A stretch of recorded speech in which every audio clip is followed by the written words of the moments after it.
Death at the door. Money can buy everything, except the feeling of being truly loved. Charles Whitmore, a renowned European businessman, a man who built an empire from the ground up. A titan in the world of finance, respected by colleagues, feared by competitors, and quietly resented by his own children. Now, at the age of 72, he lies in the final chapter of his life, breathing slowly in the silence of his grand yet soulless estate. His mansion is immaculate, a shrine to success, antique furniture, priceless art, shelves lined with awards and ledgers. Yet in all that luxury, there is no warmth, no laughter, no echoes of a family once whole. Charles sits in his leather armchair, wrapped in a heavy blanket, the faint autumn sunlight spilling through tall windows. His eyes, tired but sharp, rest on a small black box on the table beside him. Inside are 4 sealed envelopes, each labeled with the name of one of his children and a single USB drive. His children: Christopher, the oldest son, obsessed with power and legacy; Sophia, the poised and emotionally detached daughter; Benjamin, the reckless youngest son, living in pursuit of pleasure; Emma, the quiet middle child, the only one who ever looked him in the eye with softness, not expectation. Now, facing death, Charles sees what his money never could buy: connection. Regret creeps into the corners of his mind. He spent a lifetime building walls of protection that kept him apart from the very people he claimed to protect. But now, it's time to speak. For the first and final time. He reaches for the remote, points it at a small video recorder in front of him, and presses record. His hands tremble slightly. He adjusts himself in the chair, then looks directly into the lens, as if looking each child straight in the eye. If you're watching this, I'm no longer among the living. But for once, I don't want to go quietly. He breathes deeply. His voice is frail, but determined. I'm not leaving you money. Not yet. I'm leaving you something more important. Questions. And if you have the courage to answer them honestly, only then will you receive what I truly intended for you. He opens the box and rests his gaze on each envelope, then whispers their names softly. Christopher, your idea of strength was shaped by my failure. Sophia, you never listened because I never spoke. Benjamin, I called you reckless when in truth I feared your freedom. Emma, I said nothing because you heard me even in silence. Charles leans back into the chair. His eyes close slowly, not with fear, but with the weight of decades finally released into words. For the first time in their lives, their father speaks, and for the first time, he hopes to be heard. The will is opened. He left this world, but for the first time, he is beginning to speak. Charles Whitmore's funeral is held with formality and cold elegance. The church is simple but dignified. The attendees are dressed in dark, expensive clothing, their expressions more indifferent than sorrowful. Colleagues from the business world, media representatives, and of course, his 4 children are present. But none of them are truly grieving. Instead, they sit with curiosity, uncertainty. Each of them aware that their father left behind not just a fortune, but a challenge. The lawyer's office, the day after the funeral. A classic wooden desk dominates the room. Around it sit the 4 siblings: Christopher, Sophia, Benjamin, and Emma. Their expressions couldn't be more different. Christopher, the eldest, stern, focused, clearly eager to hear what inheritance he will receive. Sophia, arms resting on the table, her face supported by her hand. She tries to appear calm and above it all. Benjamin, casually glancing at his phone, smiling occasionally, as if the meeting is a nuisance. Emma, quietly composed, respectfully dressed, and visibly emotional. She is the only one truly affected by their father's passing. Mr. Harvey, the family's longtime lawyer, sits calmly as he addresses them. It's clear from his voice that he's aware this will is unconventional. Charles Whitmore's final testament was prepared in a very unusual way.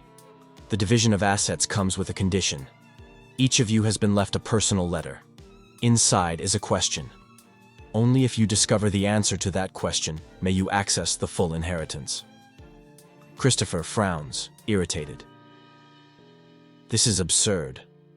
A will isn't supposed to be a riddle. Sophia scoffs. Still trying to control us, even in death. Benjamin chuckles. What did he leave? A treasure map? Emma says nothing. Her eyes are moist. She keeps her head down, listening intently. Mr. Harvey places 4 cream-colored wax-sealed envelopes on the table. Each is labeled in Charles's handwriting. To Christopher. If strength was your only goal, why did it leave you so alone? To Sophia. You resented that I never listened. But when did you ever try to speak? To Benjamin. I called you irresponsible. But was your freedom really so different from my fear? To Emma. I never said anything to you, because you always understood. But now, I want to hear you. The siblings read their letters in silence. The mood in the room shifts.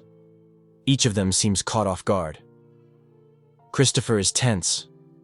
Sophia tries not to react. Benjamin smirks uncertainly. Emma closes her eyes and breathes in deeply. Mr. Harvey continues. Charles wanted each of you to seek not a legal answer, but a personal one.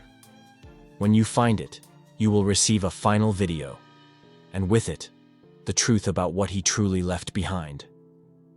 The 4 siblings sit quietly, glancing between each other, but no one speaks. For the first time, they are united not by love or memory, but by a shared silence, a silence their father left behind, hoping it would finally be broken. Emma looks up, her voice soft but certain.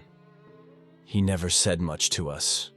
Maybe now, he's finally starting to. Sometimes, the search for an inheritance doesn't lead to money. It leads to the truth we've avoided all our lives. After leaving the lawyer's office, each of Charles Whitmore's 4 children walks away carrying more than just a sealed envelope. They carry a weight they've never felt before. His death was quiet, but the questions he left behind echo loudly in their minds. For the first time, their father isn't silent. Christopher. Christopher steps into his luxury car, still wearing his sharp business suit. He grips the steering wheel, but his hands tremble. The words from the letter replay in his mind. If strength was your only goal, why did it leave you so alone? At home, surrounded by trophies of success, he pulls out a dusty, childlike painting from a drawer. A painting he made as a child, one his father never acknowledged. He stares at it with a tight chest and glistening eyes. For a man who's always sought control, this feels like collapse. He finally understands. Perhaps real strength comes from being vulnerable and known. Sophia. In her elegant minimalist apartment, Sophia sits silently on a cream-colored sofa. The letter is in her hand, her eyes locked on it, though she's read it a dozen times. You resented that I never listened, but when did you ever try to speak? She recalls standing outside her father's study after her mother's funeral, wanting to say something. Anything. But she turned away. She believed he didn't care, but maybe she never tried. Now, for the first time, silence feels like her own doing. Her glass of wine remains untouched. The city glows outside her window, but inside, her thoughts are shadowed by a painful clarity. Jamin. Benjamin ends up in a dimly lit bar, trying to drown the letter's voice with noise and alcohol, but it doesn't go away. I called you irresponsible. But was your freedom really so different from my fear? He pushes the glass away and walks home. In his cluttered apartment, he picks up his old guitar. The one his father told him was a waste of time. He sits on the floor, the letter beside him, and starts to play. It's a melody he once composed in secret. This time it feels different. It feels like maybe, just maybe, his father had once wanted the same freedom, but never had the courage to claim it. Emma. Emma visits her father's estate. She walks quietly through the garden where he used to sit alone. She finds the old wooden bench and sits down, the letter in her hand. I never said anything to you, because you always understood. But now, I want to hear you. She looks up at the sky, places a hand over her heart, and whispers, I always heard you, Dad. Maybe now, you're finally hearing me. She finds his old journal in the garden shed, filled with handwritten notes, unsent letters, and personal reflections. Things he never had the courage to say aloud. Her tears fall not from pain, but from recognition. The father she missed was always there. He just didn't know how to reach her. Sometimes forgiveness is not in the words we say, but in the way we finally look at each other. Several days have passed. Each sibling has faced their own internal reckoning, stirred by the letter their father left behind. Something has shifted, not just in how they see their father, but in how they see themselves. For the first time, they are not coming together for money, but for meaning. It's late afternoon. The grand old mansion is quiet, its hallways dimly lit by soft golden light. Time feels still. The drawing room, once cold and distant, now feels heavy with expectation and memory. Emma is the first to arrive. She walks in slowly, her steps gentle. She pauses at her father's leather armchair and places a hand on the worn armrest, as if reaching through memory to feel his presence. Next comes Christopher, the eldest. His face is tired, his usual commanding posture softened. For once, he doesn't lead. He simply walks in, eyes lowered, and takes a seat in silence. Sophia enters shortly after. She's dressed neatly, as always, but there's a slight tremble in her hands. She doesn't make eye contact, but her presence is quieter than usual, almost respectful. Finally, Benjamin appears. His usual swagger is gone. He walks slowly into the room, and when he sees Emma, he offers a faint, almost guilty smile, a silent gesture that says, I understand now. The four of them gather around an old wooden table. In the center sits a laptop. Next to it, their father's journal, and the sealed envelopes now opened and laid aside. On the laptop's lid is a handwritten note. If you're here, then you're ready. Emma gently presses play. Charles appears on the screen, seated in the same leather armchair. His hands are folded, his expression calm but heavy. His eyes stare directly into the camera. Hello, my children. If you're watching this, then you've already begun to understand what I could never say aloud. He pauses, as if gathering strength. His voice is soft but unwavering. I could have left you houses, accounts, titles, but I didn't want to pass on wealth without reflection. I wanted to leave you with something I never gave. The truth. The truth about me and about us. He looks down for a moment, then back up. Christopher, your strength was always impressive, but I see now that I taught you to fear softness. I'm sorry for that. Sophia, I never listened, but I also never asked. You deserved more than silence. Benjamin, I mocked your freedom because I never dared to live it myself. Maybe you were braver than me all along. Emma, you were my quiet mirror. I didn't speak to you because I didn't need to. But this time, I want you to hear me. His eyes glisten. He takes a deep breath. If this is the end of my voice, let it not be the end of my presence. I leave you not only what I built, but who I really was. The screen fades to black. One final sentence appears. The greatest inheritance is forgiveness. The room falls into silence. No one moves. Christopher looks at Emma and nods, his lips trembling. Sophia quietly wipes away a tear, pretending she's fixing her sleeve. Benjamin walks to their father's chair and places a hand where Charles once sat. Emma holds her father's journal close to her chest and closes her eyes. In this moment, they are no longer strangers bound by blood and inheritance. For the first time, they are simply like his children. Charles Whitmore's gravesite. The sky is overcast. Soft sunlight breaks gently through the clouds. In a quiet cemetery, the four siblings, Christopher, Sophia, Benjamin, and Emma, stand together at their father's grave. The headstone reads, Charles Whitmore, 1951 to 2023. To be a father is not to be silent, but to listen. Once, these four stood apart like strangers.